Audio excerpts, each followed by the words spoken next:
What did Bobby Darin's family finally reveal to him before it was too late? What happened during Chester Bennington's childhood that he could never quite escape? Everyone has their secrets, and some of them are especially heartbreaking. Bobby Darin's early death at the age of 37 wasn't exactly surprising, as his heart had been damaged by an illness when he was a boy. As his son Dodd told People magazine in 1994, "My father knew he wouldn't live long. He was trying to pack a lifetime of ambition into what little time he had." Darin was a successful singer in the 1960s with a happy family, but 5 years before he died, he learned that some of his family members weren't who he thought they were. It was speculation about running for office that finally got his real mother, Nina, whom he thought was his sister, to finally come clean. Bobby's half-brother Gary, who was not his cousin as Bobby believed, told Bobby's biographer that their sister told their mother, "You've got to tell Bobby, because what will happen is, if he goes into politics, they will uncover the truth.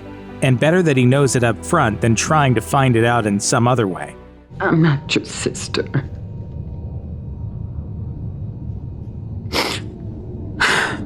Bobby, I'm your mother. Nina was only 17 and unmarried when she got pregnant with Bobby, which led to the cover story that his grandmother was his mother. Nina also refused to tell Bobby who his father was. Unsurprisingly, he didn't take this revelation very well. As his brother Gary explained, Bobby's never questioned it. Once he heard the words said to him, "I'm not your sister, I'm your mother," he knew it was the truth. Unfortunately, he could never accept it. Addiction is a painful and complicated disease, and Ray Charles had the extreme misfortune of being a celebrity whose excessive drug use was visible to the world. As reported by The Weekly View, while at a tour stop in Indianapolis in 1961, Charles received an unsolicited phone call offering to sell him drugs. He purchased weed and heroin and then got high. The next morning, however, cops showed up at his hotel room door after the dealer tipped them off. Charles was then purposely humiliated, as he was charged with being a common addict and paraded in front of the media. When a reporter asked the musician about how his drug use began, he revealed, "I started using stuff when I was 16, when I first started in show business. Then I had to have more and more. A guy who lives in the dark has to have something to keep him going. The grind is just too much." But this public revelation didn't stop Charles' heroin use. As he told Rolling Stone in 1973, "Let's face it, man, if a guy doesn't want to stop doing something, the judge, the psychiatrist, the jailer, ain't nobody gonna. It's a made-up mind of what you want to do with yourself." Charles eventually got clean after another drug bust in 1965. A person has to have his mind made up that this is not good for him. Nikki Sixx was perhaps the hardest partying of the hard-partying rock band Motley Crue. In 2007, he released a book about his life during the group's heyday, framed around diary entries he wrote throughout 1987. One entry is especially shocking, as he revealed, "I've decided I should do something special for Valentine's Day to mark the anniversary of the day that I died." Considering that Sixx titled his book The Heroin Diaries, it should come as no surprise what almost killed him. The year before, specifically on February 14, 1986 in London, Sixx went to a drug den, and the first hit was too much for him. As he recounted, "I OD'd on the spot. My lips turned purple. I was gone. The story I heard was that the dealer grabbed his baseball bat and tried to beat the life into me. He couldn't, so he flung me over his shoulder to dump me in the trash, because nobody wants a dead rock star lying around. Then I came to, and I guess I had yet another dark secret to never tell anybody." But this wasn't even the first time that something like this had happened. Later in the book, Sixx admitted that by 1987, he'd experienced many overdoses and seizures that he'd kept secret. One final OD at the end of that year would lead to him and the rest of the band finally getting clean. I said, I want to turn my life around and do something good with this horrible information. Women in the music industry have often been treated terribly. Jackie Fuchs, aka Jackie Fox, of 70s all-girl rock band The Runaways, is one such woman who learned the hard way exactly what powerful people could get away with. I was the bass player in the 70s all-female rock band The Runaways. In 1975, the band finished a gig and went to an after-party, where the barely 16-year-old Fuchs was given Quaaludes. She lay down and drifted in and out of consciousness. She and others who were present alleged that her manager, Kim Fowley, who was then in his mid-30s, sexually assaulted her while the party guests watched. Some people left in disgust, but nobody did anything to stop it or report the crime.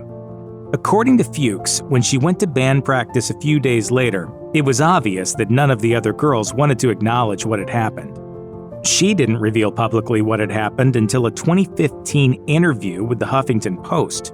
As she explained, "I didn't know if anybody would have backed me. I knew I would be treated horribly by the police, that I was going to be the one that ended up on trial more than Kim. I carried this sense of shame and of thinking it was somehow my fault for decades."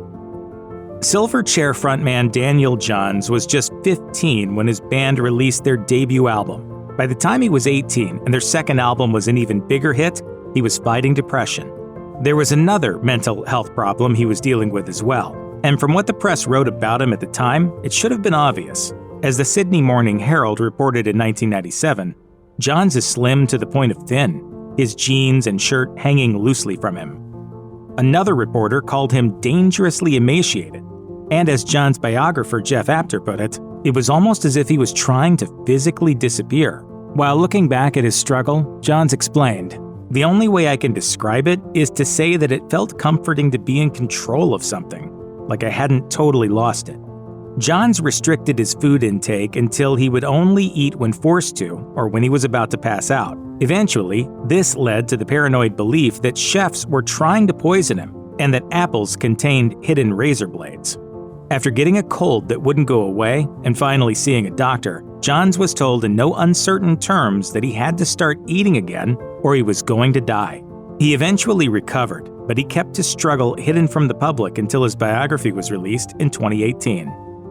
Alanis Morissette was absolutely inescapable in the 90s, but she'd actually been in showbiz even earlier, as she appeared on Nickelodeon's You Can't Do That on Television when she was only 10. And she went on to land her first record contract at the age of 14. The music industry is rarely good to young girls, though. And in 2021, Morissette told a documentary filmmaker that she'd been abused at a young age. As she explained, "I never talk about this. It took me years in therapy to even admit there had been any kind of victimization on my part. I would always say I was consenting, and then I'd be reminded like, hey, you were 15. You were not consenting at 15. Now I'm like, oh yeah, they're all pedophiles. It's all statutory rape." Even though Morissette tried to tell people what was happening, nobody intervened. Before this revelation, she'd spoken in more general terms about exploitation and abuse in the industry, but this was the first time she made her own accusations on the record. However, a controversy around the documentary complicated matters. Morissette never named the people who assaulted her and never retracted her accusations, but she backed out of supporting the film after she was unhappy with the final product. Linkin Park frontman Chester Bennington was open with his fans about his substance abuse issues, but it wasn't until 2008 that he told a reporter that he'd been using drugs to cope with horrible childhood trauma. As he revealed to Kerrang, around the time he was 7 years old, a friend who was a few years older began sexually abusing him. This continued until Bennington was 13. As he explained, "I was getting beaten up and being forced to do things I didn't want to do. It destroyed my self-confidence." It would be 6 years before Bennington felt he could tell anyone in his life about the horrible things that were happening to him. His parents were distant, and there was no one he trusted to tell. As he admitted, "I didn't want people to think I was gay or that I was lying. It was a horrible experience." Tragically, Bennington killed himself in 2017 when he was only 41. It wasn't a secret that INXS frontman Michael Hutchence was punched by a taxi driver outside a Danish pizzeria in 1995. But until decades after he died, only one person knew just how bad that injury was. Overnight, Hutchence' personality changed drastically. He developed mood swings and also lost his sense of taste and smell. Only his girlfriend at the time, supermodel Helena Christensen, knew just how bad the situation was. And he made her swear not to tell anyone. To others, the outbursts were just seen as regular rock star behavior. Filmmaker Richard Lowenstein, who had directed some of INXS's music videos, made a 2019 documentary about Hutchence. He learned about the singer's extensive brain injuries from interviewing Christensen and reading the full autopsy report, and discovered the punch had seriously injured Hutchence's frontal lobes. As Lowenstein revealed to Sky News, if it had gotten out, even just between the band members, that he had serious damage to the brain, they would have come in and started writing the songs themselves, and that was his worst nightmare. Hutchence didn't even tell Paula Yates, his girlfriend at the time of his death and the mother of his child. As Lowenstein noted, I do think he was scared that even if Paula had known or any of his partners had known, they would maybe not love him quite so much or treat him like an invalid. Hutchinson's life ended tragically when he killed himself in 1997.